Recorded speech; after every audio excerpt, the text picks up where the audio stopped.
Salut à tous! Comme tu le sais sûrement, la chose la plus importante dans une vidéo, c'est le son. C'est pour cela que lors de mes tournages vidéo, j'utilise le Rode Link, c'est le micro HF qui m'enregistre actuellement, mais également le Rode NTG qui est vraiment génial. Et pour mes montages vidéo, lors d'enregistrement de voix off, etc., j'utilise toujours le Rode NTG puisqu'en fait il est équipé d'une petite prise USB-C pour pouvoir le brancher au PC. Mais ça risque de changer puisque je viens de recevoir un nouveau micro de bureau, le Comica STM USB. Il est super puisqu'on n'a pas besoin de carte son, d'alimentation fantôme, etc. Là, pour qu'il fonctionne, on a juste besoin du micro et d'un câble USB-C. Enfin bref, j'en dis pas plus, dans cette vidéo on va commencer par faire un unboxing pour voir tout ce qui est livré avec. Ensuite on va voir les caractéristiques techniques et le design du micro. On enchaînera sur un test et en fin de vidéo, comme d'habitude, je vous donnerai mon avis sur ce micro. Ce micro m'a gentiment été envoyé par Comica en échange d'une vidéo YouTube, mais je suis bien sûr pas sous contrat et je peux donc dire tout ce que je veux dessus. Pour ceux qui ne connaissent pas encore la marque Comica, elle propose des produits d'enregistrement audio, que ce soit des micros de bureau, des micros Canon ou encore des micros HF pour caméra. Tous les liens sont bien sûr en description. Le micro est livré dans cette boîte. À l'intérieur, on va retrouver une petite housse de transport signée Comica, le micro avec le filtre anti-pop, deux câbles mesurant tous les deux 1 mètre, un USB vers USB-C et le deuxième USB-C vers USB-C. On va donc pouvoir utiliser le micro en USB sur notre PC ou en USB-C sur un téléphone par exemple. Et à l'étage d'en dessous, on va retrouver le trépied avec la petite fixation du micro. Niveau design, eh bien écoutez, c'est plutôt sobre et bien fini. Tout est en métal mis à part les pattes du trépied et le contour du filtre anti-pop. Il y a juste un seul truc qui me dérange au niveau du style, c'est sur le côté du micro. Je sais pas, il y a quelque chose qui me dérange, peut-être que si les boutons ils étaient en rouge ou orange, ça aurait été mieux. Pour l'installation, rien de plus simple, il suffit de mettre le filtre anti-pop sur le bas du micro et pareil pour la fixation qui est déjà installée sur le trépied. Et ça y est, l'installation est déjà terminée. Une fois installé, on obtient un micro de 25 cm de hauteur, le tout pour un poids de 370 grammes. A savoir qu'une fois sur un bureau, c'est pas quelque chose de très discret. Moi personnellement, ça me dérange pas. Niveau connectique, sur le dessus on retrouvera une prise USB-C pour le brancher à un appareil. Ensuite, en façade, on va retrouver deux boutons. Un permettant de gérer le gain du micro et un permettant de gérer le volume de la prise casque. Juste au-dessus, on a une petite LED qui sera verte lorsque le micro est actif et enregistre et rouge quand le micro est en mute. Justement sur le côté, on va retrouver la prise casque pour pouvoir écouter ce que enregistre le micro.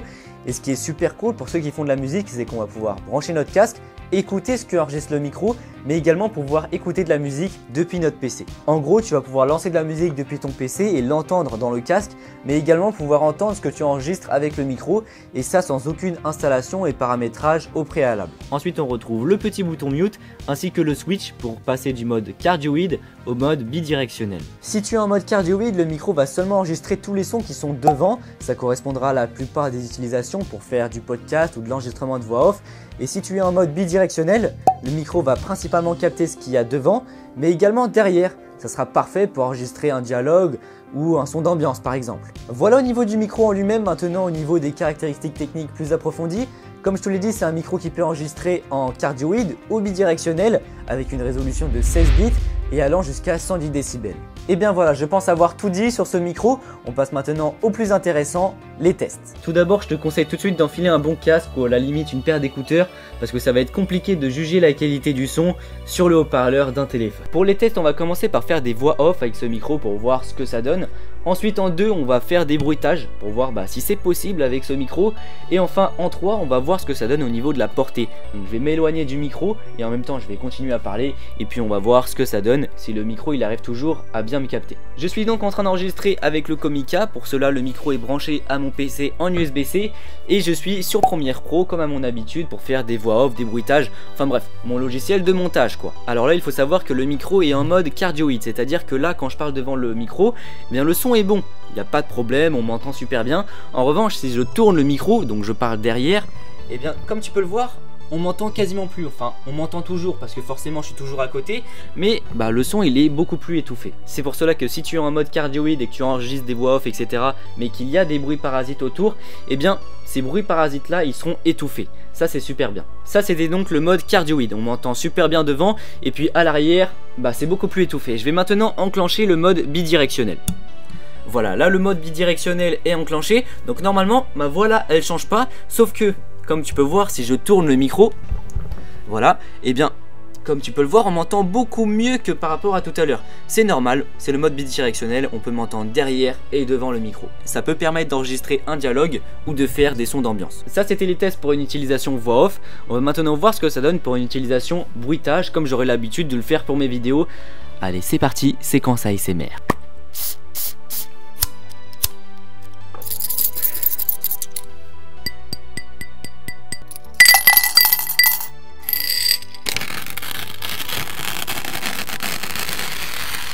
Bon bah à première vue ça a l'air plutôt pas mal, dis-moi ce que t'en penses dans les commentaires. Maintenant on va passer au test de portée, donc je vais m'éloigner du micro et puis on va voir jusqu'à où le son me capte correctement. Il faut savoir que c'est un micro de bureau, donc en théorie je suis pas censé parler à plus d'1 mètre du micro, mais c'est quand même intéressant de faire les tests. Donc là je suis à 50 cm du micro, je continue à m'éloigner etc. Et voilà, j'arrive au bout de ma chambre donc je peux pas aller plus loin pour les tests. On va m'entendre correctement jusqu'à 3 mètres de distance, il n'y aura pas de problème.